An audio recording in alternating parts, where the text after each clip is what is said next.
Hello, everybody, and welcome to the first ever Deep Milkshakes podcast. I'm your regular host, Nathan. Yeah, Steve's giving me a look right now because he hasn't heard the name yet. Deep milkshake? Yeah, so Deep Milkshakes, plural. Deep So, milkshakes. Okay. so the Well, story. we should be drinking some milkshakes instead of. So the story of the name. I guess I should tell it. I want to go more in depth in this eventually, but they'll probably when I do the first one with Josh because he's going to be the guy that I'm doing most of them with.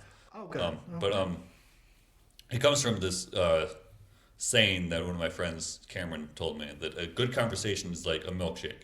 Like when you have a milkshake, you have whipped cream on top, and then you have the actual ice cream underneath. And it's like people want to just when they're having a conversation, they just want to stay on the surface. But that's just like eating the ice cream or eating the whipped cream. So you can eat all the whipped cream you want. You're not going to feel satisfied. You're not going to be like, oh, this is a really good milkshake when you only eat the whipped cream. You have to dig down deeper to get down to that milkshake to get all the good stuff, And the same with conversation. Like a service conversation, we're just like, hey, how are you? What's up? Like that's boring. It's small talk. Exactly. Yeah. But then you're never going to feel fulfilled from that conversation. But then when you get into like a really deep subject, suddenly it's like, wow, I feel really good right now. Like this just was so life-giving. And that's something that I've definitely tried to emulate over the past for a couple of years since I heard that saying. And when Mons and I started talking about the podcast, then I'm like, I feel like the Deep Milkshakes, that's like, no one is going to be calling a podcast that's original, it's memorable, and it's just, Because you guys should have it too, to where you guys, because I watch a lot of YouTube, as you know. So they have like hot ones where they have like this talk show where they're eating all these hot wings and nobody would think to do with that. So I think like you guys should have different types of milkshakes while you're talking to your guests, like since it's called Deep Milkshakes. So just a thought. I kind of feel like we shouldn't have anything to do with milkshakes just so people are like, why is it called this? Well, they're waiting for the milkshake. Exactly. Or they're waiting for that song, My Milkshake Brings All the Boys to the Yard. That should be your opening track. I don't know if we have the money to get the rights to that right now. Oh, well, the artist probably forgot about that song. So most people have forgotten about the artist. Who sings that song? See, I don't know. Exactly. Do you know? I've looked it up multiple times, and I still don't remember. Isn't it Khalees or something like that? Yeah. Very forgettable. One of those one-name artists. Yeah, she had one hit. Yeah. And it was the milkshake. So, I was thinking, I asked you to be on this podcast. Yeah. Like I said, I want the conversation Well, to be... thanks for having me on here. Definitely. This is pretty cool. Like, I'm glad that I'm finally getting to do this. You mentioned you want to do a podcast. I want to do a podcast. Oh, my God. Yeah. It's been a work in progress, as you know. Yeah. Yeah. So, once you get yours off the ground, I'm going to come on yours, and it's going to be awesome. Oh, yeah. But mine was going to be, like, really bad, and I don't even know what it was going to be called. For some, like, reason, I wanted it to be called Talking Shit. And then, but then I saw there was a lot of podcasts that was called that, and then I think I was going to call it like the Steve Areno Show, and I don't know. It's still I don't know. So if anybody's got some good ideas, like let me know. I like Mr. Burnside talk shit. Yeah. Another inside joke. We got so many of them. But anyway, like I said, I want this conversation to be a little deeper. So I'm trying to think. Okay, what's Steve an expert in? And for some reason, I kept. Every time I was thinking about this, I kept thinking of this story that you told me about back when you worked at Menards, and this customer walked in. And I can't remember the entire story, but it basically ended with the dude saying, sometimes people piss me off, and I just want to put poison ivy in their eyes. Oh my God. I could almost write a book about my experiences at Menards because it almost seems like you were in an episode of the X-Files. Like in the background, we believe. But yeah, you would never realize how people truly are until you work in the public eye. Yeah. Until you are actually doing customer service based jobs. And yeah, it's a crazy world out there. That's all I'm gonna say. So the reason that I bring that up is like I said, I kept thinking about okay, why am I thinking about that? That's kind of weird. Yeah. And I'm like, you're an HR guy. Oh, and yeah. I'm like, you know what? We can kind of break down everyone into these four categories, right? Mm-hmm. And it's not actually one of the four, but you could fall in multiples of these. But you're either a consumer, like you are buying products. You're buying the product. You're Yeah. consuming something. You're participating in whatever it is that they're selling or providing. Or you're an employee, and that's like one step up, where it's like you have a job, you're making money. Then the next step up would be like a management position. You're a lead or a supervisor or something, and then the step above that is like an owner, operator, president, somebody who like you don't really have anybody above you anymore. Right. It's right. like Yeah. so I kind of wanted to break down. We look at each of these four. It's like from your perspective, what does it take to be like a good consumer, a good employee, a good employer, and a good manager, a good leader. I think we can both share our expertise and our experience in just various areas. Like, I spent 5 years working in restaurants. I worked in a pizza place for a while, and then I worked at Taco Bell. That was an experience. That's a story right in itself. Yeah. So it's like we definitely have experiences with customers. And I remember seeing this thing on Facebook a while ago where it's like, you do realize that when you are the jerk customer, you instantly just become the story of like the back room. Oh, people are talking it's about like it. everyone who works there is now talking about you. Oh, yeah. And just talking so much crap about you. Oh, yeah. So, I think it is important that we try to be good customers. And, sometimes things are going to go wrong. Like we just went to that restaurant today and we weren't exactly happy about it. But with, how the food was or whatever. But we weren't overly dramatic about it. We weren't demanding free stuff. Like, they gave us free stuff. But we didn't They ask gave for us free stuff, and I was like, yeah, you don't have to do that, but I'm telling you I'm not a fan of the product. Yeah. But, maybe they're working out the kinks. I don't know. But, yeah. But, yeah, I think, there should be a line here where it's like, as the consumer, we're buying your product. We are paying for it. We are paying your bills, basically. So we should have a certain amount of power, and, like, you should be listening to us. But at the same time, we don't want to be drunk with power and be like, I'm the customer, I'm always right. You should do everything that I say. Yeah, I actually really hate that saying the customer is always right, because if the customer was always right, why would you need a salesperson? Why would you really need this company? You know what I'm saying, to run it? Because if the customer's right, they should already know how to run it. Yeah. Or they already should know everything they need to know about this product. So that deters me from that. I don't like that saying. I think, kind of going into what you were talking about, Nathan, is I think with customers, we have so much access to information. So it's almost being aware and knowing what questions to ask makes us a good customer. Yeah, If I'm coming to you as a sales associate or a person, what can I help you with today?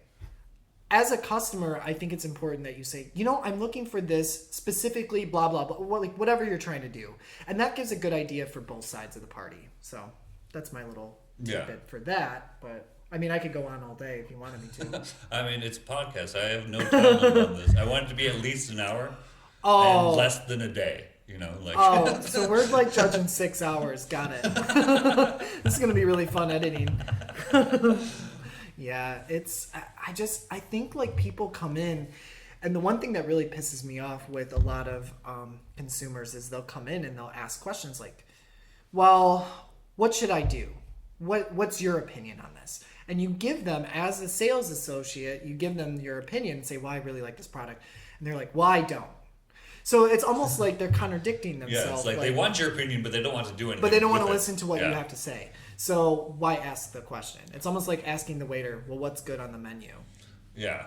I don't know. Like, their taste might be different than yours, so it's hard to say. I don't know. Yeah, it's interesting stuff. And that's something that because there have been a few times when I'll go into a restaurant that I've been to multiple times, and maybe I have a hard time deciding what I want. Like, I was just at Smoothie King the other day, and I wanted, a smoothie, but Smoothie Not King... a milkshake? Yeah, Smoothie King has a lot of smoothies that I like. Okay. So I was kind of having a hard time deciding. I was thinking about asking her, what's your favorite smoothie? But then I'm like, okay, what if she's mentioned something like that I actually don't like from Smoothie King? Right. And I don't want to be the guy like, okay, what's your second favorite thing on the menu? She's like, this guy's a creep. Okay. So, what's your mother's maiden name? What's the name of the first pet that you owned? Like, speaking of smoothie, what's your address? But yeah, So I ended up, just making my decision on my own, like any proper adult should be able to do. Yeah. But yeah, that is because I feel like you should be able to ask that question and get an honest answer. But like, if you get an honest answer that you disagree with, you have to know how to like read the situation and be like, oh well, I don't agree with that, but that's cool. Yeah. Hey. Have any other opinions like on? Yeah, and I think for me, like one thing that I'll ask, and you probably saw me do it today with this restaurant, like I will ask somebody, I'll ask like that main person, what's your most popular, like what do people normally gravitate to? Like what's your most popular item on your menu?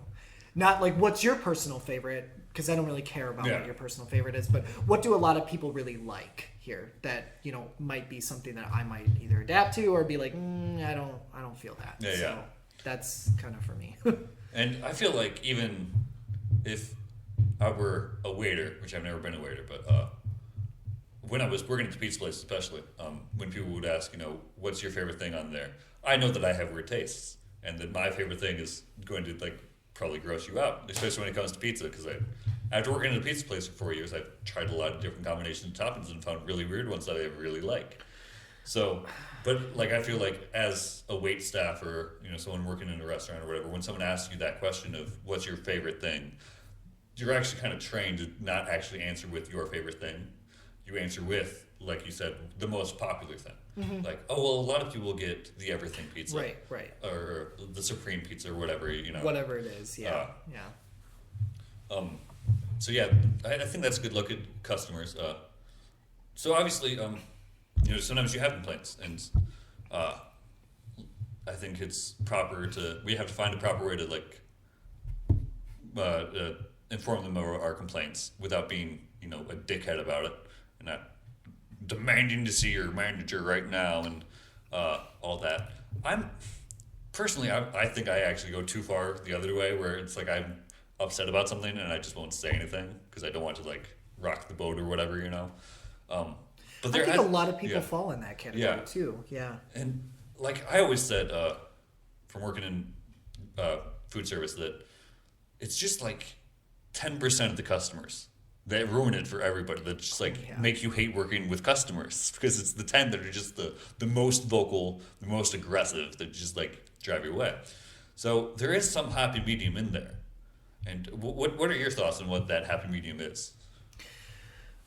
I think that's a really good question, because everybody's so different. Because again, you get the one person that's like a hothead that just is mad, like right from the beginning. Yeah.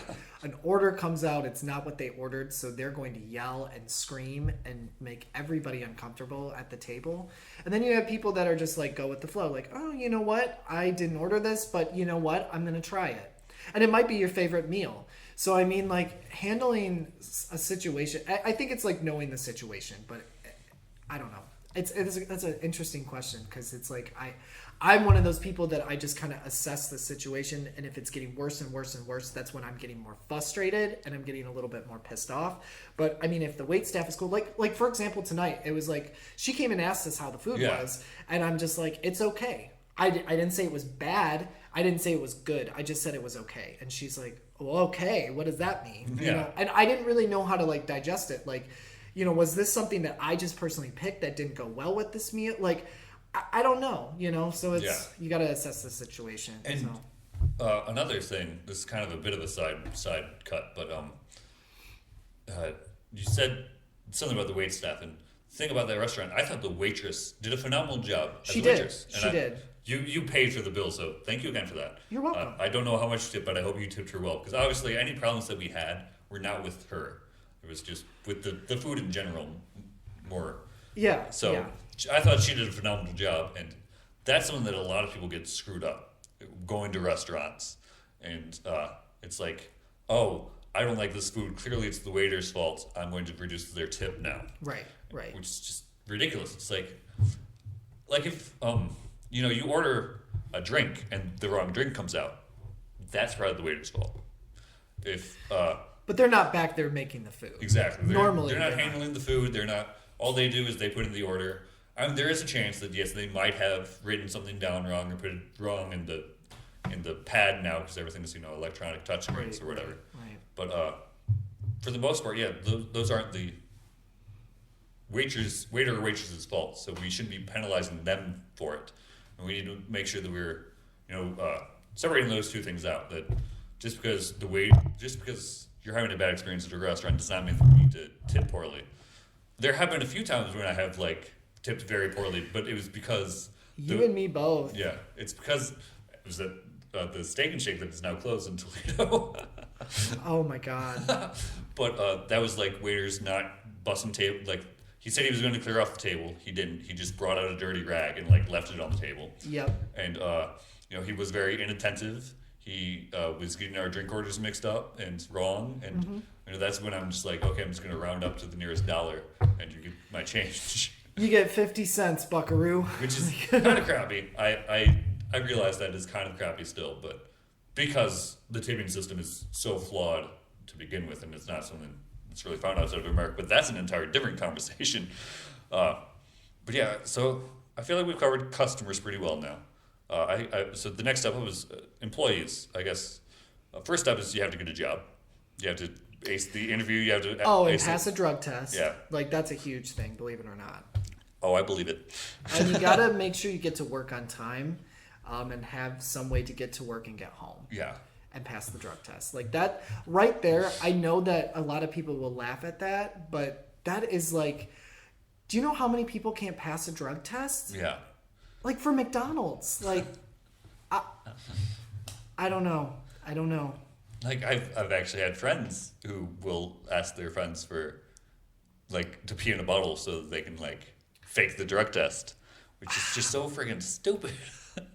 Just like, you know that you're looking for a job. Right. Don't do drugs for the week beforehand. It's not like they're doing a hair test. They're doing a urine test, okay? I mean, I had one guy that came in for an interview. So I had to interview this guy. He was a really nice guy. And he came in for an interview. And he was as high as a kite. Like, I mean, I'm no angel at all. Like, I've smoked weed. Like, I know what it smells like. And then he just is telling me. I'm just like, I'm going to be truthfully honest with you. I'm like, you seem like you're qualified for the job. You seem like you'll do a really great job. But coming into an interview stoned out of your mind is probably not a good start. Yeah.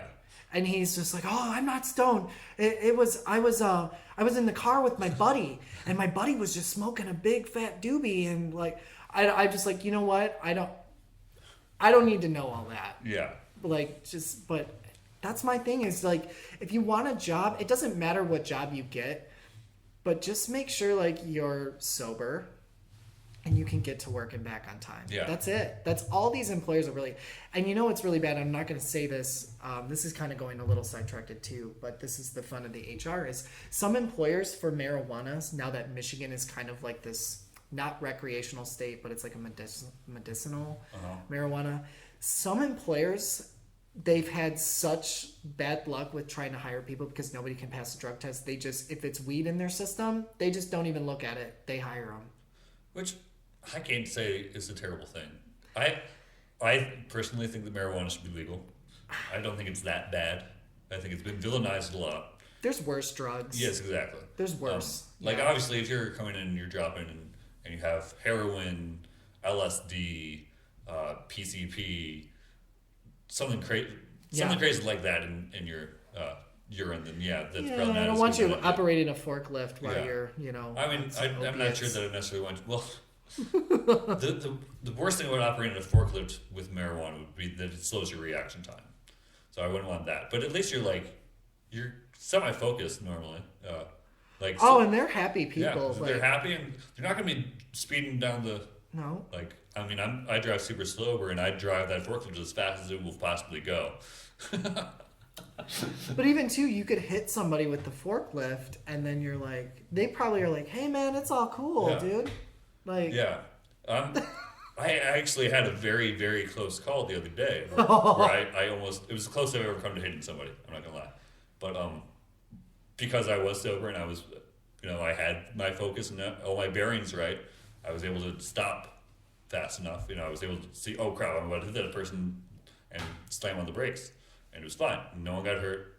No one needed to know that, hey, I almost killed somebody. And he, like, I even apologized to him, like, dude, that was 100% my fault. I didn't look behind me before I started that turn, so that was, you were in my blind spot, I forgot to check my blind spot. So 100% my fault. And he was like, he was cool, whatever.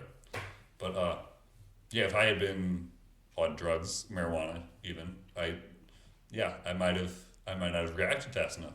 So that is actually a good point that I haven't thought of. Because, yeah, I have lots of friends who smoke marijuana. I personally don't. I've done it once just to be able to say that I've done it. Mm-hmm. But, and I don't shame them for it at all. Like, I don't necessarily like it when they do it around me too much just because it smells so terrible. Yeah. But, and I'm pretty firmly on the side of it should be legal. But that is a good point about the drug test. But I guess it depends on what you're doing still. Like, as a fry cook in McDonald's, you can probably be stoned out of your mind. It'll be fine. Just don't stick your hand in the fryer. You know, like that's it. I just, you know, I am like both sides of it, so I sometimes have a hard time because it's like I think we should be more relaxed on it because I feel anymore coming down from like big businesses and corporations is that there's so much pressure on employees now that like wages don't increase. Like, I mean, I could go on about this for days, but long story short, like I just feel like everybody's replaceable anymore, and that just kind of takes out of it, you know. And there's no sense of pride. I mean, because you used to have people that would work for organizations for like 30 years. Yeah. And then our generation, I mean, if we're there for 3 years, that's like a big deal. Yeah, I mean, the longest I've ever held a job is 4 years. Right, and I'm usually 3. Yeah. And it's like, I'm out. So I just, because there's such a burnout to it, so it's like, I don't know. If there was like different ways to treat your employees better, I don't know. And that's something that we will get to. But jumping ahead. Yeah. Still on the employee, how to be a good employee side. So other than, you know, obviously not coming to the drug interview stoned, what other good tips do you have for just being a good interviewee? I think what you need to do is dress appropriately for the job. Yeah, that is certainly a big one. That's a Don't lot of come people in a Batman suit. Yeah, don't do it. Don't come in with your sweatpants on. Don't come. Oh I mean, my gosh. come dressed for the job. Like Yeah. that's like come dressed for the job you're applying. And sometimes it's good to overdress as opposed to underdress. Like, you know, I've been working in warehouses in the past. Every interview that I've had that was at a warehouse, I'd still put on a tie and a nice shirt. I didn't necessarily go full suit because it was still just a warehouse. Right. But like the job fair for my current job that I went to, I was the only person there who was not wearing street clothes. I'm like, okay, I'm head and shoulders above the competition already. Hey, if you're not drooling on yourself and like you showed up on time and you don't smell like weed, I think you're doing pretty good. What about like filling out your job application or resume? I guess that would be a better question. What kind of things would you recommend on a resume? What I would recommend is to have a bunch of different people look at it first before you start sending it out. Number one is because spelling's a huge thing. A lot of people don't do that. They'll quickly type something up, print it out, send it out. And then as an employer, you're reading it and you're going, this person didn't spell their name right. They didn't put any of their contact information on there. They got a bunch of misspelled words. The grammar's not right. So, I mean, have other people look at it. Have other people check. That's like a huge thing. And then look at examples. So look at the job that you're applying for and look at the keywords. That's one of the things that I can recommend is put some keywords in there, and at least that can get you an interview. Yeah, definitely. So. And just to let any of my friends listening know, I am a grammar Nazi. I enjoy checking people's grammar, so feel free to send that stuff my way. I will check it for you. I think I've sent you stuff before. Yeah, I'm pretty sure. Yeah, like, can you just read this and look at it? Because I know me, I'm not good on grammar, so I like to have other people look at my stuff and make sure it looks... Grammar not so nice. No. So if you have... Me fail English? That's impossible. Yeah, grammar not so nice. For me, it's not nice at all, so that's why I have friends like Nathan over here that really help me out. So yeah, definitely take advantage of that. If you know somebody that has really good grammar, punctuation, does English really well, does English good, definitely... I'm the goodest at English. Yeah. It's I'm telling you, it goes a long way. If you know how to spell your name, That's the plus. See, this is where like being a know-it-all like I am comes in handy. It's like, see, I'm bettering you by correcting your grammar. I'm going to get you a job. You're not going to get that job with your poor grammar. Think of it this way. A lot of people laugh when I say this, but this is true. A resume is going to be it's going to be the most expensive paper, but it's going to be also the most helpful paper throughout your career, because that's how you're going to make your money. That's how you're going to make and survive through this world. So you might want to have that look pretty good. Yeah, definitely. That's why I asked you about it, because I recognize it's an important thing. That's the first impression that people get. Last time I filled out a resume, I was reading a little bit about, like, I think it was on Forbes or like, yeah, it must have been Forbes. But it was about the cover letter. Like, that used to be like a standard practice for resume, and it's kind of fallen off. What's your opinion on the cover letter for resume? I like it. Yeah. Honestly, it shows a little bit more effort. It shows that you're a little bit more determined. So your resume really goes more towards your skills and abilities. So you're not so much talking about yourself, you're talking about what your skills and abilities are to qualify you for that job. And a cover letter just kind of more talks about you and what, like almost like a summary. Think of it as a summary. Like, this is a quick summary as to what you do, and you're really looking forward into this position and your resume. So you're talking your resume up. So your cover letter is talking your resume up. Your resume, like I said, is talking about your skills and abilities. So you don't want to sound like a narcissist, but you do want to like say, hey, I would identify with the culture of this company. I've done this and this and this projects, please look at my resume. I really hope that we can have an interview, just like, again, talk yourself up into the cover letter. And a lot of people don't do it because I think a lot of people don't know how to. Yes. So my biggest tip to do that is look at the career you're going into, or look at the industry you're going into. And I mean, Google is a godsend. I don't know how we could have lived without Google.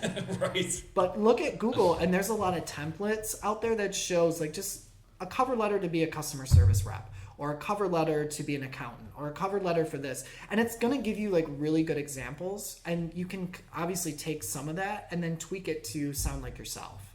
So that's probably my biggest recommendation for that. Yeah. To be honest, I've never fully understood the purpose of the cover letter. So I'm being educated right now. Hey, I could talk all day about it. But like I said, since it is falling off, I guess another reason to do it is that it would kind of set you apart. Since not many people do it anymore, I feel like that would kind of, hey, this is kind of a flag for this resume, a reason to look at it. Stand with out. That extra step, Stand out, because you just got people, because that's another thing too, is you can't walk into a place and apply. Yeah. Most of the time they're going to tell you got to go online. Yeah. And online, it ruins a lot of stuff, I will say, because it goes through a system, the system scans it, looks for keywords. So, I mean, you need to have that resume and cover letter kind of stand out for you to get picked out of the pile. Yeah. So it's rough. Unless you got unless you got a buddy or something, or somebody working at a company that can kind of slip the resume into their friend or HR or whatever. But it's tough out there to get a job, because you can't walk into a store, you can't walk into an organization and say, hey, I want to give this to the manager. Can they talk to me? Can I have an interview? Yeah. Nobody's got time for that. Could you imagine going to your boss and saying, hey, can I have an interview? It'd almost be like asking them for what is it? Like a raise? Yeah. They'll be like, yeah, see me in 6 months. So. Yeah, I've actually seen people come up to the front door of my building and be like, hey, can I get an interview or something? It's just go online. This is it's 2019. Yeah. No. Though I will say the building down the street from where I work actually has signs that say "Walk-in is welcome." So apparently some places are still doing it. But there's a couple places here that are doing that because they have such demand to hire people. So if you walk in off the street, this is the golden age. If you're looking for a job, and it really kills me. I might get in trouble for saying this, so I'm sorry, Nathan.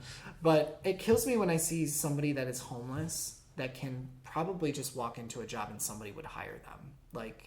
There is organizations out there that can help with clothing, and that can help with buying interview clothes, that can help with whatever it is. And it really irritates me too when people say that they don't have interview clothes.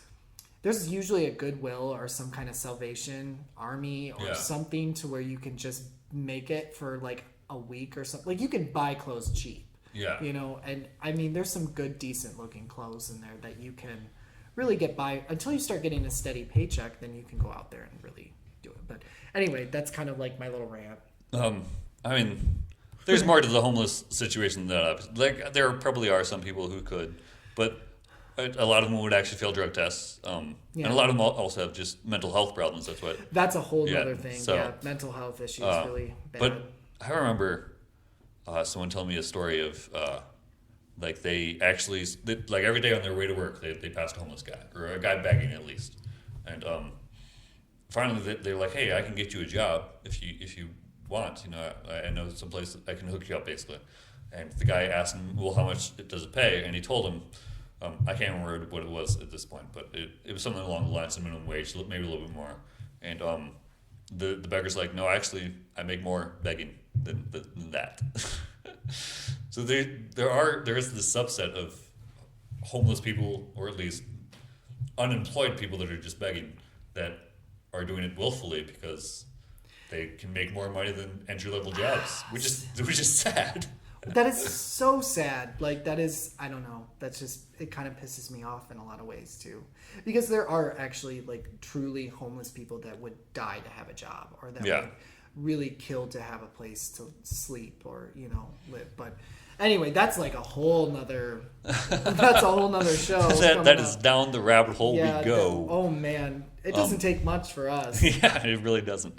But I feel like that's a decent transition. Well, yeah, don't do that, please. These are expensive. Yeah, I did not drop that on the floor, thank God. I would have edited out the noise, would be fine.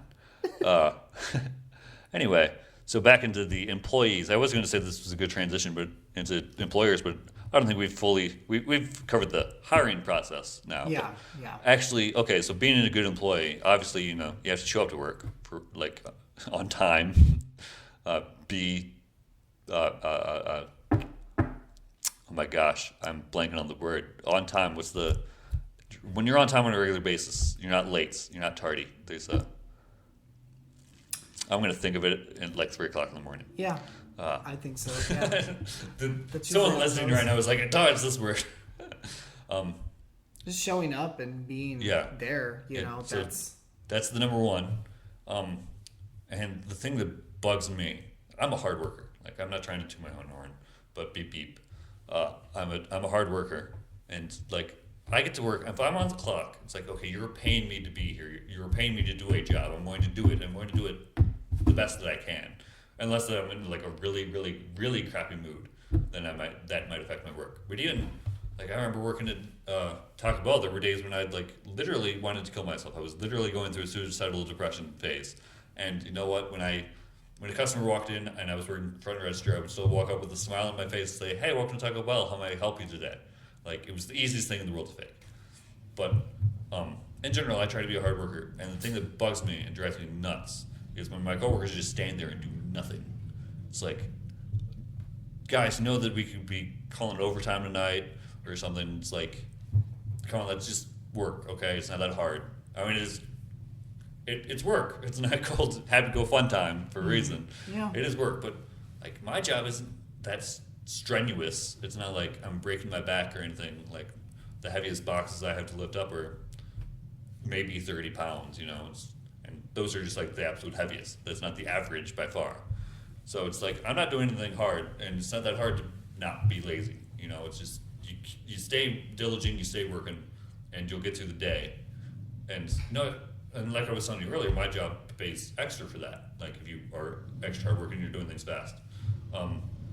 So they even have this incentive, but they're still just standing there, and it's like, they don't realize when you slack off, even for a minute, someone else has to pick up that minute. So they're doing your minute's worth of work on top of their minute's worth of work. So it's like, it kind of is this compounded effect, and you might say, oh, well, there's 100 employees here, and say 10 of them are lazy for a minute. That's like 10 extra minutes that other employees have to work. That's 10 minutes added on to the end of the day, basically. Mm-hmm. And that's, like I said, that's just my biggest pet peeve, the biggest thing that I see people doing. It's just like, No. Why are you being lazy right now? It's that's like a fine line because everybody has their own way of operating. And it's really hard because you have, and this is really sad too. This is really sad. Is I can almost tell who's going to be a good worker and who's going to be a terrible worker just by how they walk. Yeah. And you don't want to be judgmental. You don't want to put all these people in categories, but it's like when I see how you move, Yeah. like that's instantly going to be how I see how you work and how Yeah. you operate. Like if you're walking with a sense of purpose and you're moving with a sense of purpose, I have a good feeling that you're going to be a good worker. If I see you taking 5 minutes to walk back from the break room when it's like 200 feet, Right. that's going to be a problem. So right there, just really, so that's for all of the people listening to this podcast. Just watch your coworkers, how they walk, and you could almost be 100% right on how that person operates as an employee, as a coworker. It's sad, but it just makes me like, I don't know. And maybe somebody's like got an injury or something too, and that, that doesn't count. But and that's something that I constantly have to check myself on is, I'm saying, oh my gosh, this person being lazy. And sometimes I have to like kind of take myself out of that egocentric perspective and be like, okay, what has gone on in their life? For all I know, like I said, they might be injured. They might be sick. And it's like, they can't do as much as I can because I'm 29, I'm full of caffeine and energy, and I'm going to, work my ass off because that's just who I am. And I can't hold other people to that same standard necessarily. And that's something that I constantly check myself on, even though I want to hold them to that standard.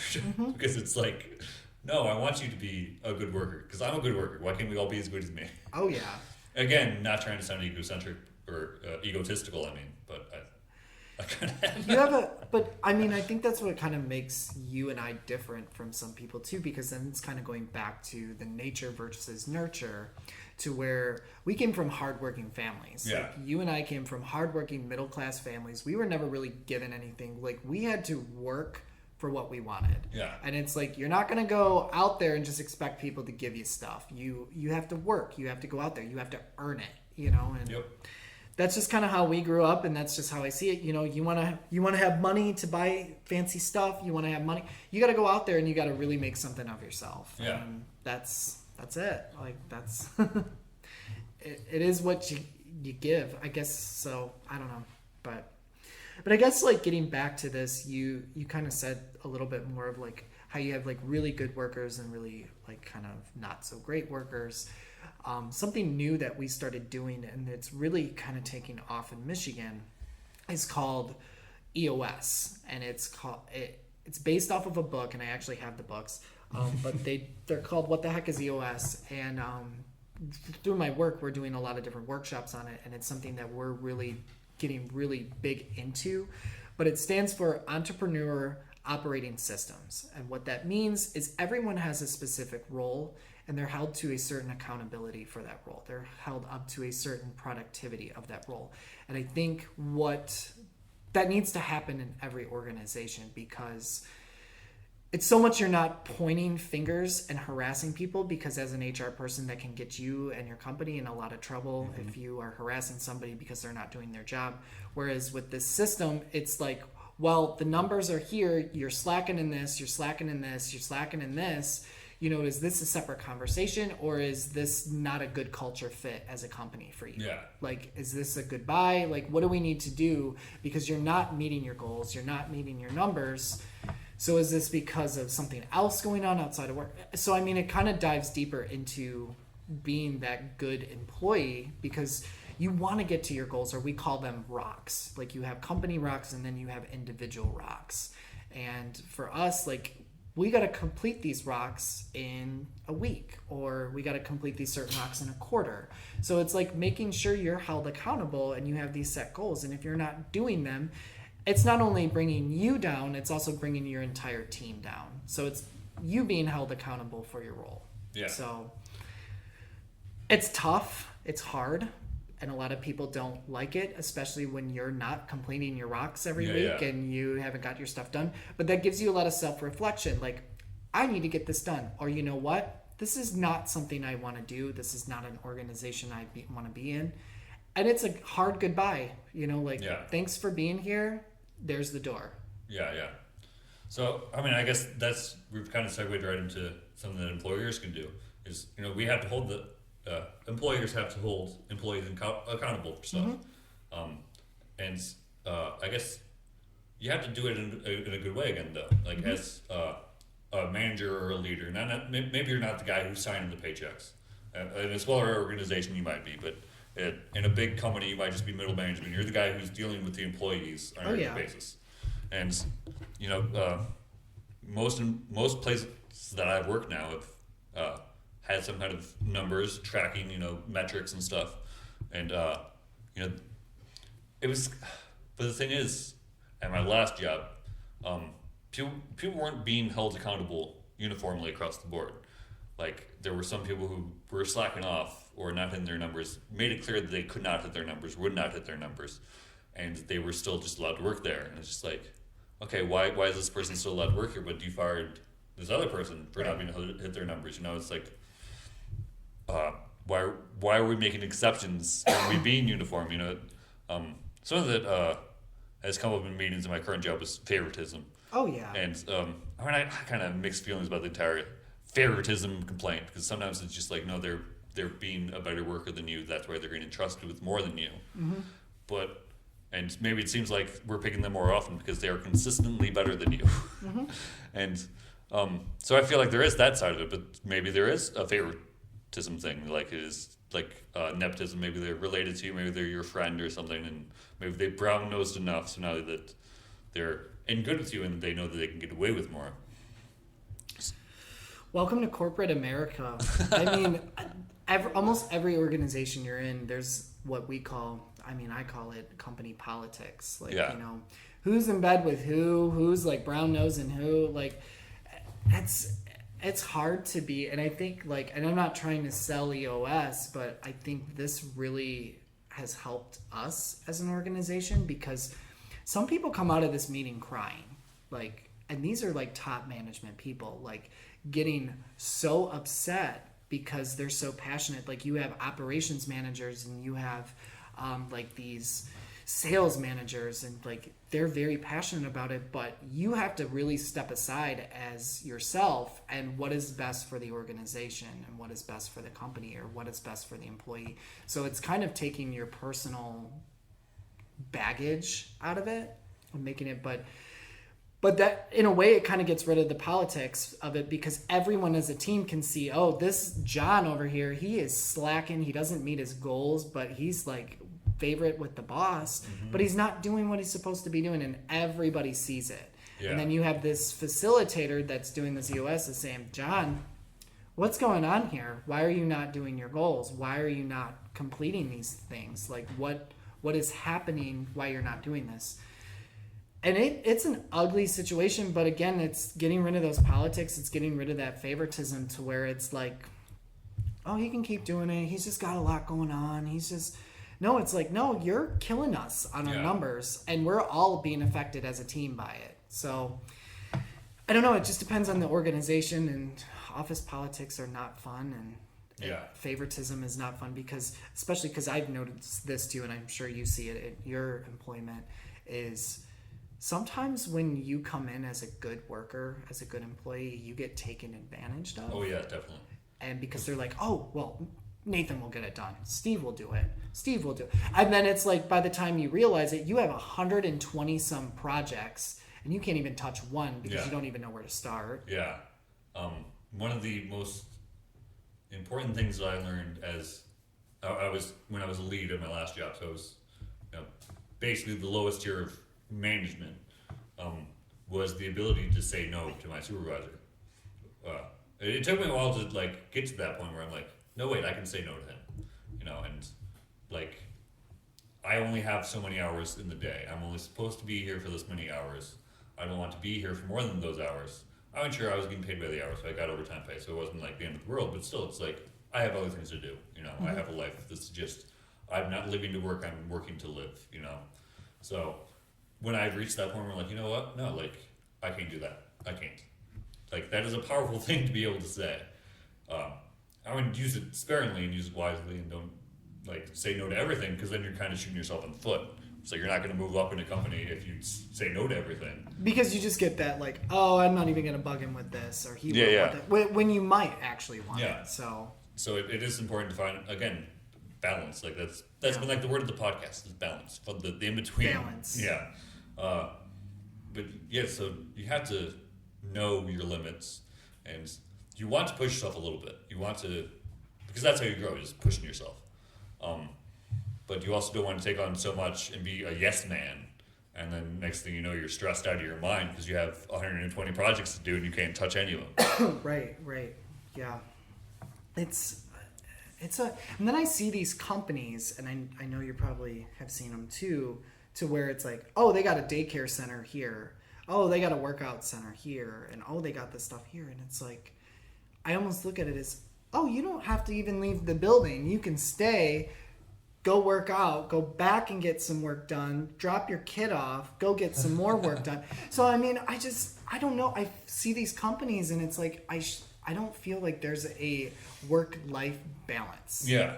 So, it may look really cool on the inside and the outside, but at the same time, is it like, you know, I see there's a company, and I'm not going to say it, but they were having their employees work like 70 hours a week. Like, nope.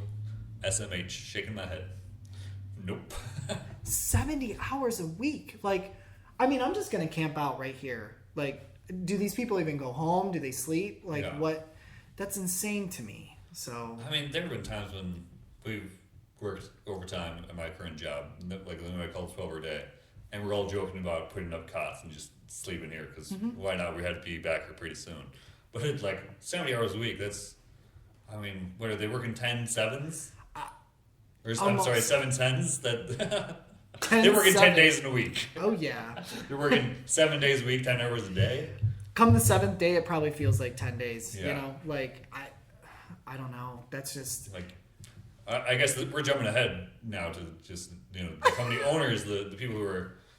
I mean, this might be middle management, but change starts this coming up from higher up, like schedules like that. Yeah. You know, how to be a good business owner, a good business runner, like the guy who's actually making all these decisions about how we treat the employees, the bottom level guys that chances are you never even meet as the top level guy. But yeah, like, don't overwork your employees. Like, if you're behind, hire people. If you can't hire people, stay behind. Okay, don't kill your employees. Don't like, it's not take worth on it. the work that you can't handle. Yeah. Like, I see these companies and they just get bigger and bigger and bigger and bigger, and then it's like, then they don't realize they have to get all these other employees to handle all these other accounts. And I mean, there's such a process to it, because even too, when you look at a small business owner, they have to manage their books, they have to work with their customers, they have to maintain their staff. So I mean, it's like overwhelming work-life balance. Like, you don't have a balance. So it's like, we live in such, I feel like we live in such a fast-paced culture. Yeah, definitely. That it's almost like life is out the window and work is here, because you see people on their phones, you have people on their tablets. I mean, nobody even really knows how to have like a sit-down conversation like this without like looking at their phone and seeing their emails, and like, it's too much. It's too much. And then, like I said, I hear these people working 70 hours a week. It's like, I don't know. I don't get it. Yeah. So this is actually kind of a cool little side note, but back during the Industrial Revolution, so before the pre-Industrial Revolution, before electric lights were invented, people had to work by sunlight or candlelight. Well, you couldn't really work by candlelight because it's not that great of light. So basically, you worked when the sun was up, and you were asleep when the sun was down. And you know, that varies throughout the year how long the sun is down. So this kind of goes into like sleep cycles and stuff. Like I'm sure you've heard that we're supposed to get 8 hours of sleep a night. Mm-hmm. Well, do you know that that's not actually necessarily supposed to be 8 hours straight? It's like, it's okay if you wake up in the middle of the night and you're awake for an hour and you fall back to sleep. That is 100% perfectly healthy. Did you know that? No, I didn't know that. So thing is that was commonplace. People used to do that all the time because it was just like you slept when you slept and you were awake when the sun was up and when you had to work. Well, then electric lights get invented. Suddenly, industrial revolution happens. Businesses can run later into the night or all night, 24 hours a day. So they started working their employees like crazy, 18-hour days, 24-hour days, whatever, And then the labor unions came up, and this is, I'm sure everyone has mixed feelings about labor unions, but originally they were a very good thing because they were stopping companies from doing stuff like this. Well, they catch wind of this 8 hour of sleep thing, and they're like, oh, well, then we can work you 16 hours because that leaves you 8 hours to sleep. And that's when people started getting this, like, they wake up in the middle of the night and they're all like, oh, I can't stay asleep. I need a sleep aid. It's like, no, you don't. Like, it's okay that you wake up in the middle of the night. Like, it's perfectly healthy. You can't roll over and fall back to sleep right away. Like, if you're up for hours on end, that's a problem. Yeah. But if you're awake for 15 minutes to maybe even an hour, not that big of a deal. Like, don't worry about that. The biggest problem, though, is that companies do kind of shrink that time that we have for sleep. They keep shrinking it down because they're trying to work you more, and just work until you die, basically. John, you're not getting those numbers, so you need to stay here and work. Yeah, exactly. And it's just like, there's no balance there. Like, we need to, as employers, we should be remembering, hey, our employees are people. They have lives. They have husbands, wives, kids, maybe. I mean, we don't, obviously, but we work with people that do. Yeah. And we can empathize with those people. And, I would like to have a life outside of work, definitely. Yeah. It would be nice, just to, because that's the thing, you don't want to overwork it, because then you lead into the burnout. Yeah. And that's a scary thing. That's like one of I've quit jobs just straight up out of burnout before. Mm-hmm. And it's like, I was working a job where we were working 60 hours a week. It was 10 hours Monday through Saturday. It was just like, no, like, like, this is not worth it for me. Like, I have other things going on. I have enough money saved up that I don't need this job that bad. Like, obviously there are some people out there who are struggling financially and they need jobs like that. But at the same time, it's just like, let those people volunteer if they want to work that much, but don't make the rest of us do it. Again, if you are falling that far behind and you can't hire people, just stay that far behind. Don't work your people that hard. I guess the next step then is also, give your employees a decent wage. Give them a wage that's reflected of the job that they're doing. Like, oh, this job requires a lot of training, a lot of specialty training, a lot of maybe college education or something. Obviously, those people deserve more money than the guy who's just anybody who walks in can do it,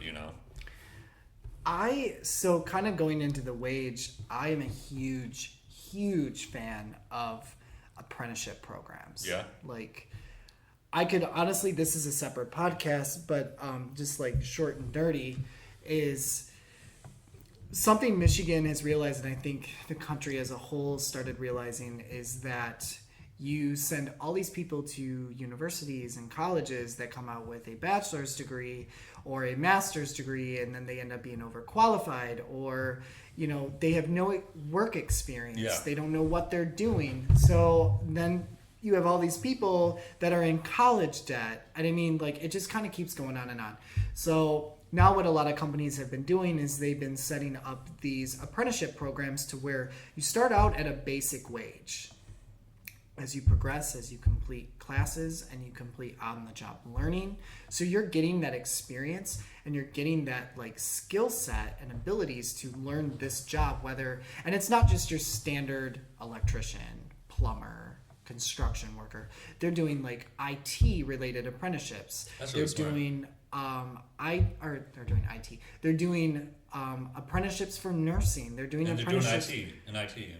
They're doing just IT and IT and IT and IT and IT. UT what? UT what? No, but I mean, all these different industries that you never would think, they're doing these apprenticeship programs.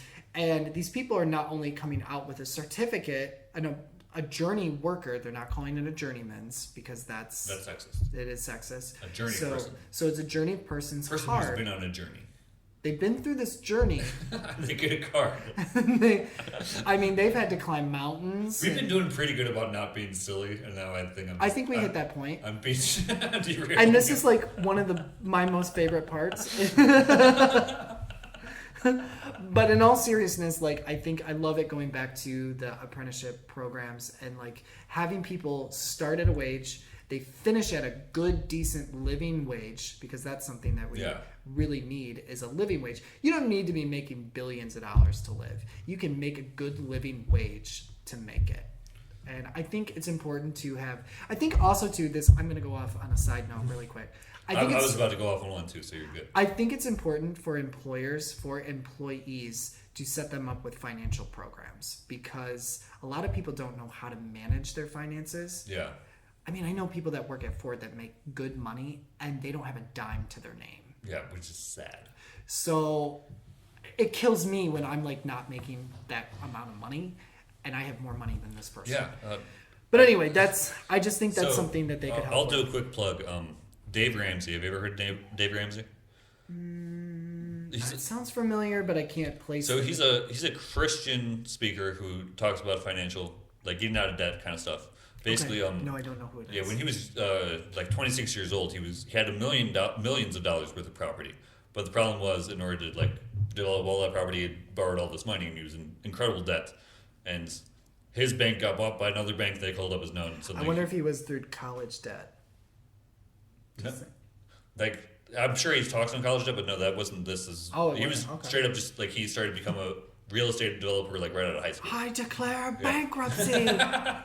But anyway, As a kid, I actually thought that was how it worked, because that's what it sounds like. Yeah. I declare bankruptcy. You It's just declare it. You just go out to the street. I declare bankruptcy. But anyway, no. So he was in incredible debt, but he's managed to completely turn that around and looked at like the Bible and how God says to manage your money and stuff.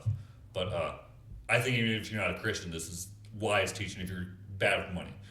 He teaches a lot of stuff that I don't necessarily say, if you're already good with money, you don't have to do what Dave Ramsey does. But if you're bad with money and you really are in debt, yeah. And I'm not saying that it's going to be easy. It's not. It's going to be hard. You're going to make some really big sacrifices to get out of debt, but you can get out of debt. And it's just important, like I said, if you're having trouble with money, look up Dave Ramsey. They just showed one of his teachings at my church a couple weeks ago. It was great. It was phenomenal. Because I already had kind of mixed emotions about him before, but after watching his teaching like that, I'm like, you know what? I would say that I have much more positive emotions about him now. That's really cool you say that, because, kind of going back to that work-life balance, a lot of people get really stressed out over finances. And this kind of leads back to a whole, going down the rabbit hole. But, I mean, when some people lose a lot of money, or they're on the verge of bankruptcy and stuff, or they're in huge debt, there's a lot of suicide and a lot of mental illness that comes with that. So I think it's really important to know. So that's really cool. I might check that out just to see about it with the Dave Ramsey, because it's really cool you said that there is people out there that were struggling and that know how to help people that are struggling. So that's really cool. Yeah, definitely.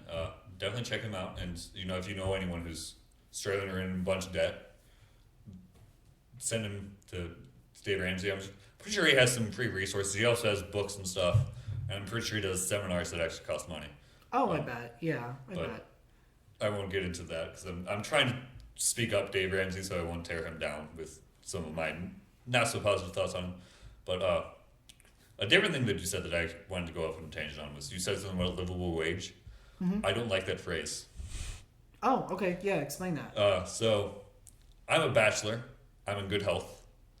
What is a livable wage for me? It's going to be a lot different than a single mother who has a special needs child. Mm-hmm. Her livable wage is going to be a lot higher than my livable wage. And if we make my livable wage the minimum wage, she's going to be struggling still. If we make her livable wage my minimum wage, everyone's going to look at me and be like, oh, it's so unfair because I'm going to have a better lifestyle, quote unquote. Mm-hmm. I might be able to afford more stuff because I'm not a single mother with a special needs child. So that phrase livable wage to me has always been kind of because and again it's like I live in Columbus. Columbus has a very low cost of living. Like housing is relatively cheap. If you live in New York, on the other hand, what do you want to eat? And you want to live under a roof? No, you had to pick one or the other. You can't eat this month. I'm just saying. You're gonna have to eat some ramen noodles there for a while. Yeah. No, and I really agree with you on that too. And I think it's just kind of the HR side of me coming out. It's a very like unspecific term. Yeah.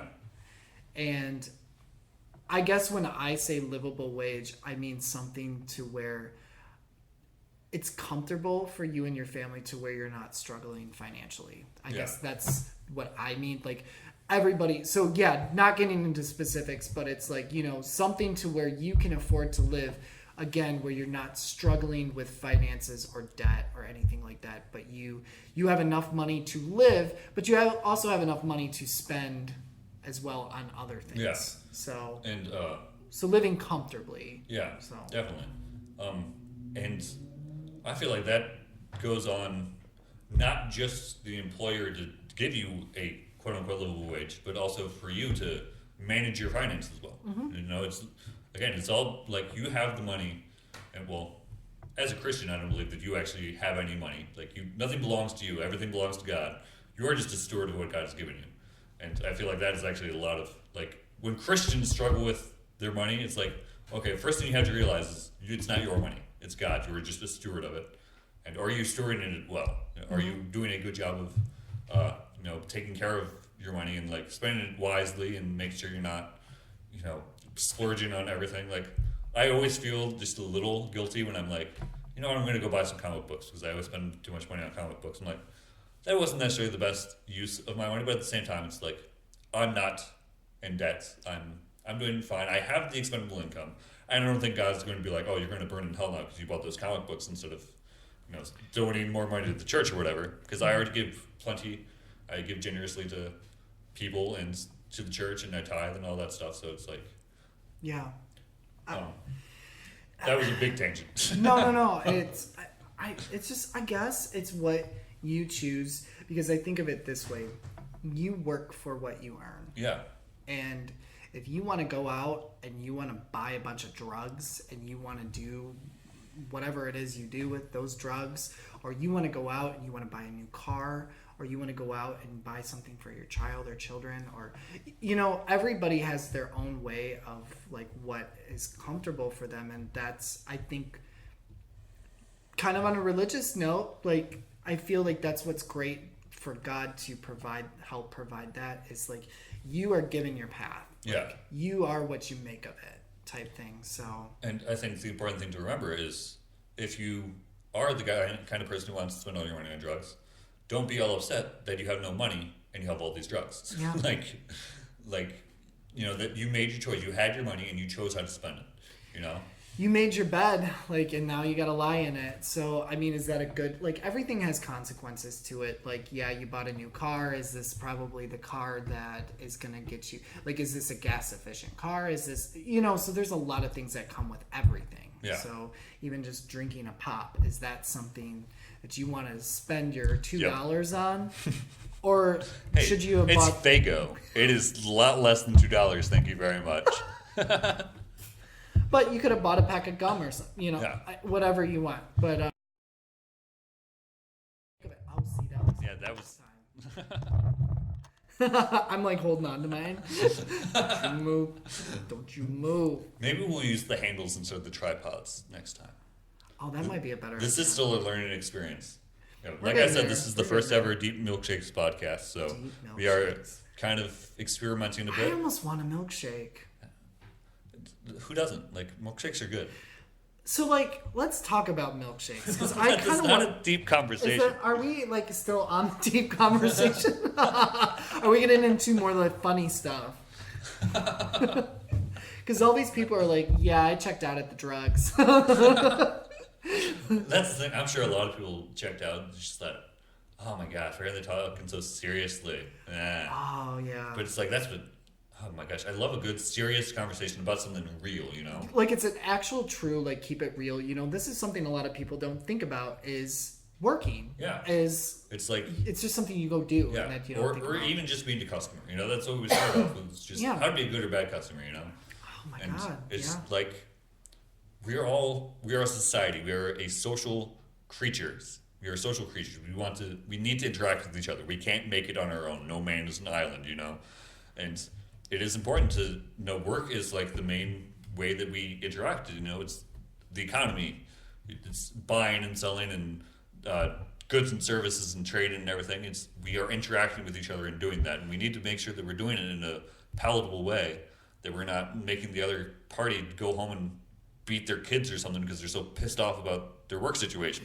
That's a whole nother situation too, because not it's saying that beating your kids is any kind of healthy outlet for your bad work please situation. don't do that to your children or your wife or your husband or whatever.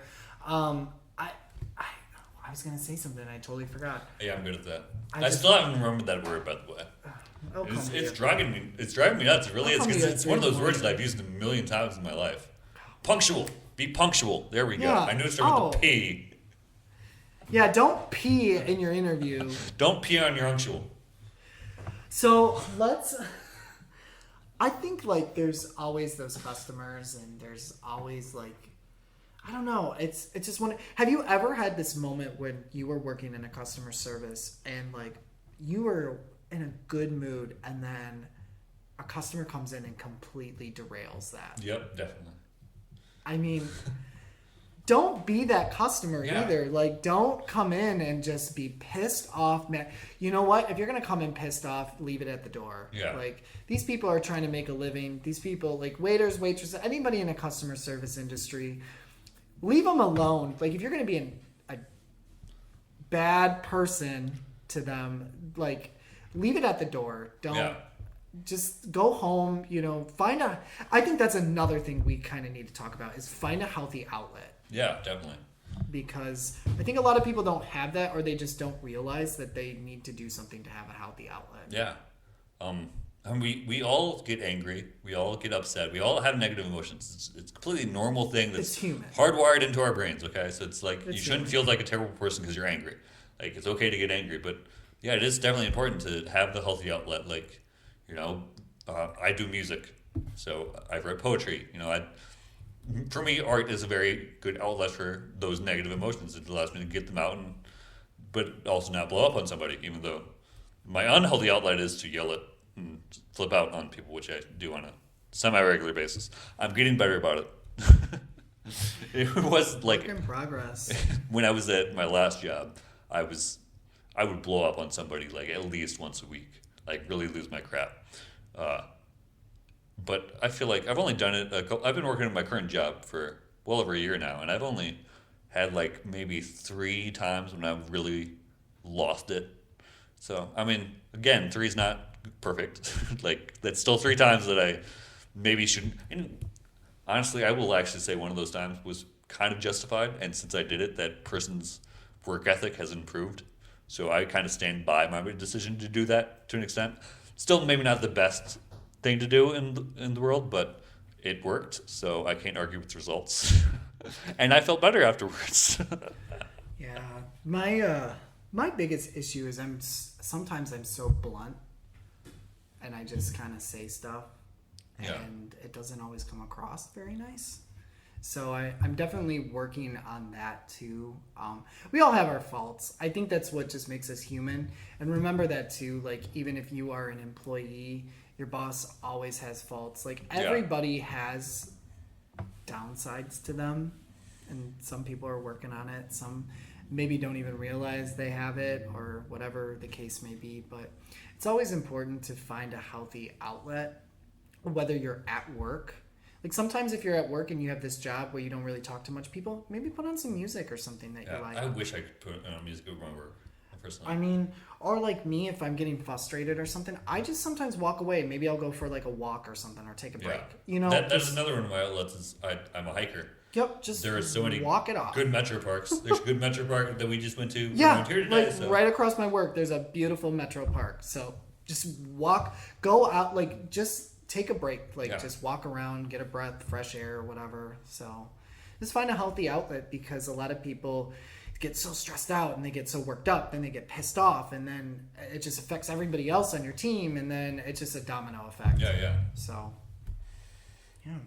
I wanted to talk about that because I think companies and businesses will drive you to the point of insanity. Yeah. Life will drive you to the point of insanity if you really let it. Exactly. So. And like obviously we can't be in control of everything, and it's important to recognize what we are and are not in control of. And like there's a saying, like it's a prayer. It's like, God, give me the strength to deal with the things that I can, and the patience to deal with the things that I can't, and the wisdom to know the difference, or something like that. Mm-hmm. I might have messed it up a little bit. You get the gist. And that is something that we do need to remember to develop on a day-to-day basis. It's like, okay, this thing's out of my hands. There's no point in me stressing about it. Nope. One of my life's mottos is apathy is the best policy. It's just, if you don't care, it can't hurt you, okay? Like, and that's not actually always the best policy, because there are sometimes things that you need to care about, so maybe you should care about them. But a better way of phrasing it that someone said to me within the past year, and that I really like and I've started taking it on, is mind over matter. If you don't mind, it won't matter. I feel like that's actually kind of a better phrasing of apathy is the best policy. Wow, it's like, I like that one. Yeah. Okay. If you don't mind, it won't matter. So like, if someone's starting to stress you out, think, okay, is this something that I actually have any kind of control over? Is this something that I can do something about? No? Okay, I don't care. Like, I'm just going to let it go. It's freeing, But at the same time, if it is something that you can do something about, and, like, the world's a messed up place, it is. And there are a lot of problems in it, and somebody has power to do something about some of those problems. If you are one of those people, take ownership of that and do what you can, like make the world a better place a little bit. I want to add to that, because I had a coworker of mine every time. So me, when I get stressed out, I don't have to say anything. You can just kind of see my ears getting really, really red. Mm-hmm. And my blood pressure is really up. So I had this coworker, she would always tell me, every time she'd see my ears getting red, she'd be like, Steve, your ears are getting red. You need to get back in your lane. And I don't know why it always really stuck with me, because it's like I'm worrying about something I shouldn't be worrying about, or I'm getting into somebody's business I shouldn't be getting into. And I just always kept thinking to myself, get back in your lane. Yeah, that's good. Stay in your lane. I like that. Yeah, and I don't know why it always stuck with me, and I think a lot of people kind of get into other businesses. If you stay in your lane and focus on yourself, focus on your job, I think you're going to live a healthier, more balanced life. Yeah. And be a little stress-free. And hey, if somebody comes up to you and asks you for help, that's when you can kind of jump in and say, what can I help you with, But somebody's having a bad day, and I might get in a lot of trouble for this. If somebody's having a bad day, sometimes some people just like to be left alone. Yeah. Like, don't come, well, what's the matter? Why are y'all pissed off today? Maybe you could do that, maybe not. I don't know. I just learned, stay in your lane, and you'll be much more balanced, and you'll just have a better life. Yeah. But we're bringing up, mental health and stuff, so. Oh. Yeah.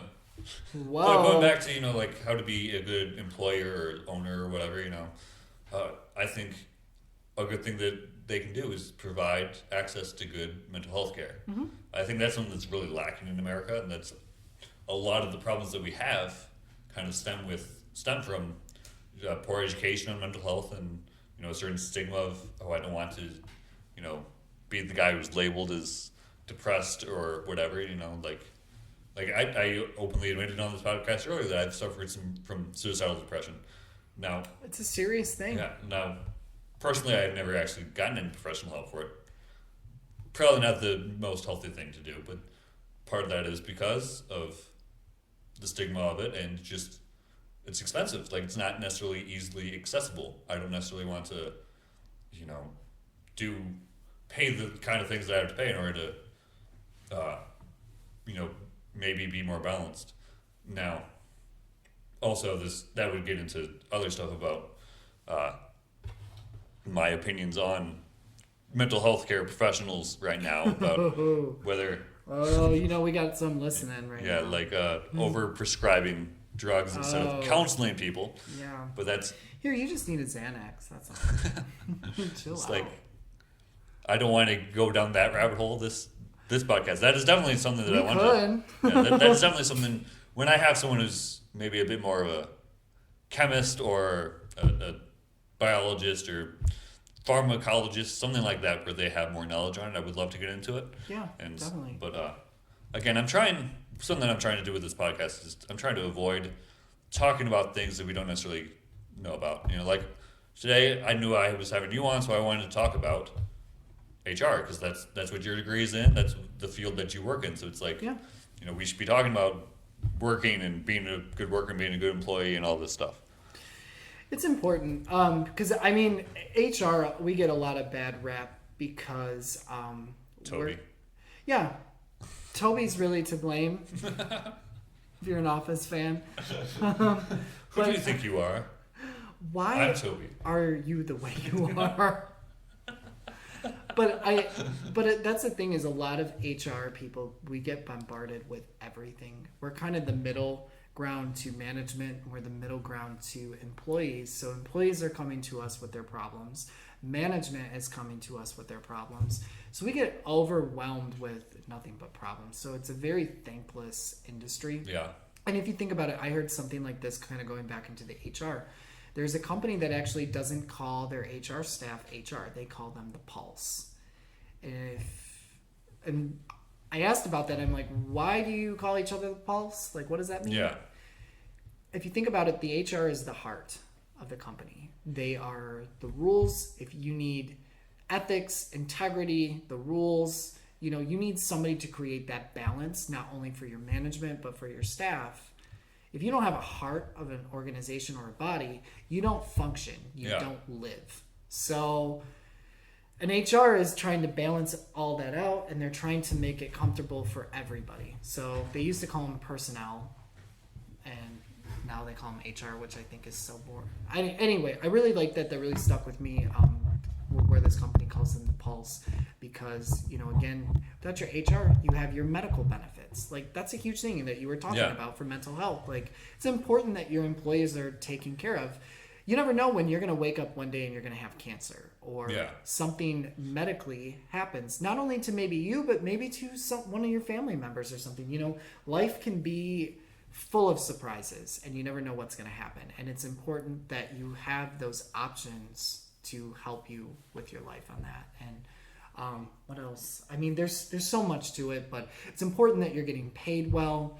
It's important that you're getting noticed by your company. It's important that, I think the number one thing, and we didn't talk about this either, and this is a huge thing for me, is culture is so important to a company. Yeah.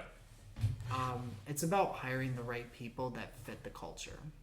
Because when you are hiring somebody that doesn't fit your culture, like, you can have, for an engineer, for example, they're very like detailed oriented. They kind of keep to themselves, and not all of them do, but it's like you have that stereotypical engineer that's like, don't you dare go in there, talk to them type person. Like, they're full. That would be me if I was an engineer. But that you have some people that are not people. Yeah. And you don't hire them in a customer service position to where they're calling and talking to customers. Like, you want them in the background. So it's like finding the right fit for the right person and the right culture. So it kind of goes back to that, and making sure everybody has a right fit and place in the organization. So that kind of made me think of something else. There are a lot of people in my church who are big fans of The Office, and I know you're a big fan of The Office. Oh, we could talk about that. So, but I'm gonna tie it into something serious and kind of cool. Oh, okay. So, at church they were talking about Michael Scott and how like it's kind of weird that he's in a leadership position because he doesn't seem like he's necessarily management material or whatever. No. Because he's so crazy and out there and whatever. But there are scenes where it's shown that he's such a good salesman, and it kind of led into this conversation about how our business model is set up in America. I was like promote within and whatever, and like it's like if you're doing better, you expect to be promoted, right? And if you're a good salesman and maybe you're a really really good salesman, maybe you're the top salesman, that a management position opens up, they're like, oh well, let's go with our top guy. Well, just because he's the top salesman doesn't mean that he's going to be a good manager. It doesn't mean he's going to be a good leader. Those are two different skill sets, Right. and that's two different personalities, And I thought that was crazy that like someone noticed that while watching a comedy show at The Office, but this is real thing that I've actually kind of thought about before, because like I don't want to I've said how I don't want to get promoted in my job, and it's not necessarily anything terrible about my job or anything. Like I feel like it is a good place to work. It's a good place for me to work right now as an entry level employee, and the people who are up there are most of them are pretty good at it, and I think they do a great job running the company and everything. But just because I'm really good on the floor and good driving forklift and I work hard and I work fast doesn't mean that I'm going to be a good leader. You know, like I have temper issues. I've already said that. Like that's not necessarily something you want in a leader. You know. Yeah, you can't call this employee a stupid fat pig. Dang it. Stupid HR person ruining my leadership skills. That's when I'm bringing Nathan in. Nathan, you called Betty a stupid fat pig. You can't do that. Darn. Oh. Was it the stupid, the fat, or the pig part? Where did I go wrong? What was the most offensive part? Was it 50% pig? Was it stupid? I don't know. What's offensive? What's not offensive? Right? That's a good comment though. Like, because so many times it's all about that seniority and are you really promoting the right person for the right job? Yeah. You know? Yeah, they're a great salesman, but oh my God, they cannot balance a checkbook or they can't balance accounts or like they can't do anything else except sell. So I think it's important for companies to have almost a trial and error period. Like, give them a shot first, and if it doesn't work out, nobody else bids on it, then you hire outside. Yeah. You know what I'm saying? So. And, but at the same time, it's like you don't.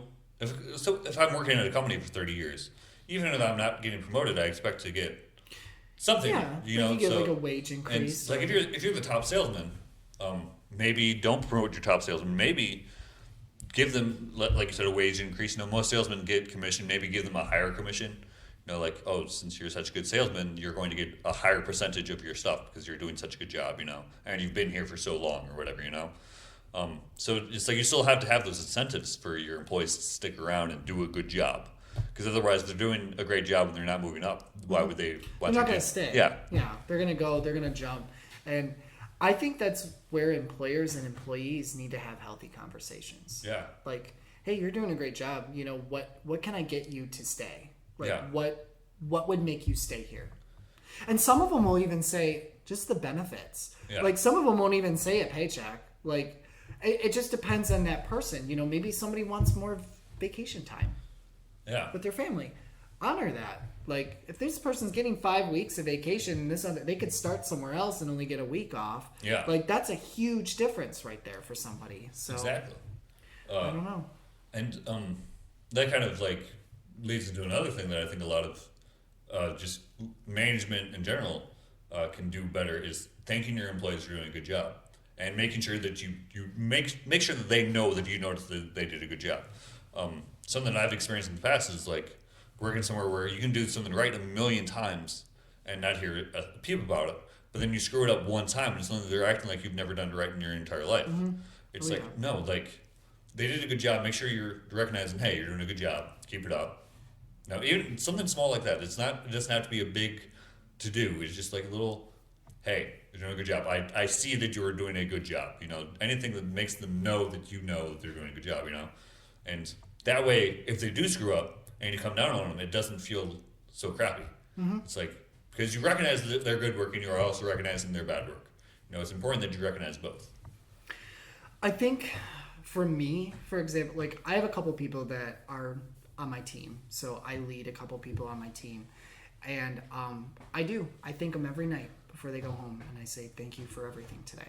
Yeah. And I truly mean it. Like, without you guys making me look like a rock star, I couldn't do it. And I think a lot of people don't realize that. It takes a team to make an organization work. And if I don't have my operations manager doing this, or I don't have my engagement manager doing this, or if I don't have this person doing this, I can't do it all. Yeah. So, you know, I think, like you said, thank them at the end of the day. Thank you for doing, or you know what I do sometimes Fridays? I bring them in coffee and donuts. Yeah. Say, hey, we made it to Friday. Here, thanks. Yeah, help definitely. Yourself. Like, just having that a little bit of like incentive to make them feel good about themselves. So like you said, when something bad happens, it's not really pointing the blame at them. It's saying, okay, this is not right. How do we fix it? Yeah. How do we fix it as a group? Not how do you fix it? It's how do we fix it? That's how I mean, somebody can disagree with me on that, but I just, as a manager, it always comes back to you. Yeah. So if your team is failing, that's your fault because you're not clearly getting the message across, or you're not working with them in a good, healthy way. So how can we as a team fix this issue? So exactly. It's kind of going back to that EOS, holding people accountable, and so forth. But, it's all a learning process. And I think that's what's important is just, being aware of your staff and their strengths and their skills. Yeah. Thanking them for it. Exactly. And like I'm on the worship team in my church, and that's when they try to implement that. They've sent out surveys a couple times saying, like, how can we love you better? Like, how can we show love to you better? And it's like it asks various questions, and one of them is the love languages. I'm not sure if you're familiar. Are you familiar with love languages? I've heard of them. I don't know them very well, but I've heard a lot. They're like tests you can take to determine what your love language is. But most people, like, when they hear the 5, they know what it is. Okay. So there's touch, words of encouragement or words of affirmation, gifts, quality time, and acts of service. Oh, so like doing something, like mowing someone's lawn or whatever, So like that's one of the questions. What is your love language? Because that's a really important thing. Is not necessarily knowing how you best show love, but also knowing how other people receive love. Because you want to like give them love in a way that they're going to receive it properly. Like for me personally, words of affirmation, like they mean nothing to me really, just because I've been told that by someone that, oh, I want to marry you, and then have them break up with me. Oh, so, I love you so much. Yeah. So now it's like, okay, the words don't really mean much to me, but like show it. Like to me, it's more like, okay, if you are spending time with me, that means you care. That means you are making me a priority, and I feel appreciated because of that. Right. Whereas some people, they don't get that so much, that they need the words. They need to hear you say it. Hey, you're doing a good job. I like you. Whatever, And like the love languages thing was like originally intended more as like a romantic love thing, but it does kind of translate into friendly love and just appreciation in general, like, and thanking someone, showing gratitude. Like some people like a thank you card. Personally, I don't like a thank you card. Like I'm like, why did you waste this paper on a thank you card? Why can't you just tell it to me? Yeah, personally? like send me a text message. Okay, that's the same thing to me. But other people, it's like if you give them a thank you card, that's a big thing to them, Yeah. And it's just knowing your employees. Maybe that's a good thing for employers to send out. It's just like, hey, how do you best? I guess you have to phrase it right because it could come off as really weird. Like, how do you best feel love? Like, what are you asking me right now? Then you get a sexual harassment lawsuit. And we're in the sexual harassment class again. That's when HR's like, all right, let's play the video again. Nobody can do this. So yeah, there has to be like some kind of, because the love language thing is pretty commonly known throughout the church world. So like having that question posed to a bunch of Christians isn't that weird, but like you can't have a shop of all guys and then having the love language. Okay? Yeah, exactly. So obviously I'm just spitballing right now. I'm talking about this as I'm thinking of it.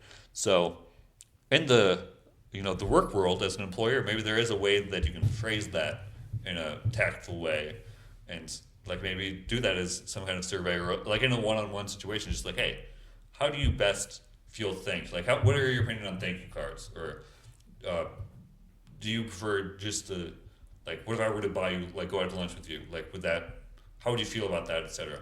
Like, with employers, some people will be like, oh, you're trying to go out to lunch with me? That's just kind of weird because you're my employer and I don't know what you're doing. But some people will be like, yeah, that means a lot to me that you do that, Like have a one-on-one lunch with me. Yeah, exactly. It's like nobody else. There's no judgment. It's just having that sit down, like, what are some of your goals you're working on? Like, what are some of the things? Like, just having that conversation, and bringing them down to reality is pretty cool. Because you know what? Even if you think about it too, company, you're going to need janitor. Like, even the lowest position, and I don't think it's just necessarily custodians or janitors, but that's like the go-to. It's usually the go-to, but I mean, I'm just going to say it too, is who else is going to clean the building and make it look good every day for us to come in and do our work and be productive? Yeah. Like, it's having that and there's so much to it. There's so much that makes the world go round, especially in the work industry. You spend at least 8 hours a day at your work. Yeah. And actually, that makes me think. I see the cleaning lady like every single day on my last break. That's normally when they're doing the building. And thank them. Yeah, I've never once said thank you. I think I've said hi to them a few times. But yeah, you know what? And our building is normally pretty clean. It's our bathrooms, unless the people in there are just being stupid and throwing. Mm-hmm. I don't know if they're having toilet paper fights or what, but occasionally the bathroom is a mess. But the cleaning ladies always do a great job cleaning it. So you know what? I should say that to them once in a while. Next time you see them, thank you. Yeah, you do a really good job. And obviously, I'm not the employer or anything, but still, I'm the guy who's using the bathroom. I'm the guy using the break room. So yes, I notice that you're doing a good job. I'm the guy who's benefiting from your good job. We have an awesome custodian. His name is Joe. And he'll come in. He puts on his headphones and he just jives and he just goes right in there and just starts cleaning up. But it's he finds his groove, mm-hmm. and he just does it. And he does a great job, and it's just he's happy what he's doing. Maybe he's not. I don't know. Maybe he's not happy, but he comes in. He's always positive. He's always got a smile on his face. But it's it's things like that I see. And it's just thanks just for being yourself. And just for definitely. Coming in and, I don't know. Maybe he's going home and beating his kids or his wife or something. I don't know. But I don't know that. Why you gotta ruin it? I was just thinking, wow, we're having such good vibes on this podcast right now. I tend to ruin a lot of stuff. It's just what HR I'm people... supposed to be the ruiner. It's just what HR people do, Why are you the way you are? I hate so much about what you choose to be. Every time I try to make something fun, you have to make it not that way. Yeah, I don't think having kids on a school night holding a check with Hooters Catering is... Is that enough? Do I have to keep going? Do I need to keep going? That is my favorite Office episode. Just his look of full disappointment. That entire scene, because then after that is apparently since comic relief is not a thing, I'll give to Afghanistanis with AIDS. Oh, and then it goes into that whole thing. Afghanistanis or whatever. Oh my god. Afghani. It is funny when you watch The Office because it's I feel as much as how crazy it is and just off the wall, it is really true how offices work. Yeah. You always have that one crazy employee, the one. Okay, I'm gonna go off on just one little tangent, and it's really funny. I promise. We're already off on a tangent. We've been off on a tangent for this whole thing, but then I get us off. We are on lane Eventually, 7. we're gonna make it full circle back to what we were talking about. We're on lane. I told you all to stay in your lane, but I am in the farthest lane right now. I am head on traffic is coming at me. I think I'm in the other oncoming traffic. I passed the median. Okay. I mean, we straight up passed our exit. But I was in this meeting and we were talking about, this kind of goes back to HR. And think about, I have a point to this story. But we had to have a smell-free office. No scents, because people had sensitivity to specific smells in the office. So, I mean, we are literally in this office boardroom. And I swear to you, I felt like it was in an episode of The Office. I'm waiting for Michael Scott to come in and do some kind of joke and then go into a serious conversation about how we cannot wear deodorant or any kind of cologne or perfume or any type of smell. And it's how... I don't know. Where was I going with this story? I don't know. You tell me. You said that you had a point to it. Oh, I had a point to it. But I mean, it kind of goes back to it too. Where do you draw the line of what is acceptable in an organization and what's not acceptable? Because it's smells are just a part of life. Yeah. I mean, do you go in a grocery store and say, "Miss, your perfume is killing me right now. You need to go walk out of the store and take it off." What do you do? Do you go into a bank and tell them, "Oh, sir, you have terrible BO. I can't even. I can't. I literally can't even. I just can't even right now. It's too much for me. I'm trying to get my paycheck, and I just can't even do that because your BO is just so horrible. What? I don't know, but that is something that I have experienced myself. Is this whole organization, so many people were complaining about specific smells in the office. People were burning different scentsy candles. people had allergic reactions to these smell. I mean, so it's like one thing after another. So that kind of just ties into the whole, like, what as an organization do you draw the line on rules and regulations? Like, I feel like asking people not to burn candles is like well, first of all, you shouldn't be burning candles in the workplace. And I feel like that's some kind of... It's technically oil. That's some kind of safety violation, I'm sure. Like, if you want to do Oh, you can't have a campfire in the middle of work? Cooking some s'mores and, says hot like dogs? burning important documents in the middle of What do you mean I can't do this? Our shredder was broke. I was being logistically smart. The shredder was broken and the furnace was broken, okay? And it's 2 birds, 1 stone. Critical thinking. Yeah. Using my skills and abilities. Did you see how I lit this fire? Like, I feel like if the furnace and the shredder were both broken and I saw them burning important documents, I might actually be okay with it. I might be like, I can't argue with you. Like, that's good logic. Good job. all I would have said, and then got back in my lane. All I would say is, we have a parking lot that you could have just burned stuff instead of inside the actual building. And then I would have just kept walking. The smoke detectors will go off eventually. The fire department will show up. They'll take care of it. But that's another thing too. Like, if you're an organization, you need to maintain your safety and your fire alarms, your carbon monoxide, your smoke alarm. Yeah. I mean, that's important safety stuff too. You don't want OSHA coming in. Yeah. Just saying. And you work in like a warehouse, so they probably come in every so often. I've never seen OSHA there. I wanted to get into who I have seen there because I don't want to get into too much of what I'm doing since this is online, Did I say what I was doing? No. Like, you said that you were HR, and that's... Yeah, okay, that's all they need to know. Exactly.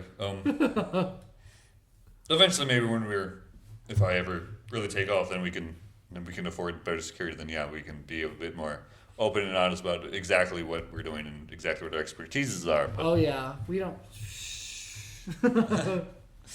Well, something that I was actually talking to Josh about when we were talking about doing this podcast was, how much do we want to divulge, and like, especially when he and I get going, we might talk about stuff that's really controversial and really take somebody off, and we don't want them finding who we are and where we live or anything. We don't want people coming after us, that's for sure. Yeah. Yeah, there's some crazy people out there. That's another thing too, is safety in your offices, is like going back to that no weapons, and that's another thing. Like, what's considered a weapon at your work? And it's like, I carry around a box cutter. Wasn't that what they used to hijack the planes in 9/11? I think so. Honestly, I don't know. Like, that's my thing, is like, you could literally use a letter opener as a weapon. Or, I mean, have you ever seen Jackie Chan movie? He uses everything as a weapon. Wasn't he using like a pencil or something? I mean... No, in Bourne Ultimatum, he beat the guy up with a pen at one point. He was stabbed with a pen. And then another scene, he rolled up a magazine and was hitting him with it. It's like... Just be mindful of your surroundings, I guess. Yeah. That's what... But, I mean, something that we were talking about earlier that we had the joke about in high school was, using anything as a weapon, and butter, Butter. There's some way to kill someone with a stick of butter, I'm sure. I mean, you got a fork for like in the lunchroom is full of weapons. Like, I don't know. There's so many things anymore that just revolve just around being a customer, being an employee, being an employer. Like, there's so much stuff that you don't really think about, but it's like everything has like a triple effect to it. So, well, I think we more or less wrapped up this conversation. Thank you so much for being on. This is a blast. I can't wait to do more of these. You and I are definitely going to be doing more. Oh, yeah. Hopefully I get mine rolling out, and I'll have you up here to really talk some more about some cool stuff and topics. If you want to be really silly on your podcast, we can just be really silly. You don't have to be all deep and real. God. I like to be funny, but then have a good message as far as it goes, because there's... And this is a whole nother tangent, but there's so much negativity in the world that it's sometimes nice just to laugh at some things and just joke about it, but have a serious message at it too. Like, So definitely look forward to doing this again, doing this with different people. Just, I feel like this was a successful test. I mean, we'll still have to hear the recording and everything and make sure that it sounds all good, but yeah, this is a blast, and can't wait to do more. Thank you so much for being on. Yeah, thank you so much for having me. Yeah, and thank you everyone for listening and tuning in. It's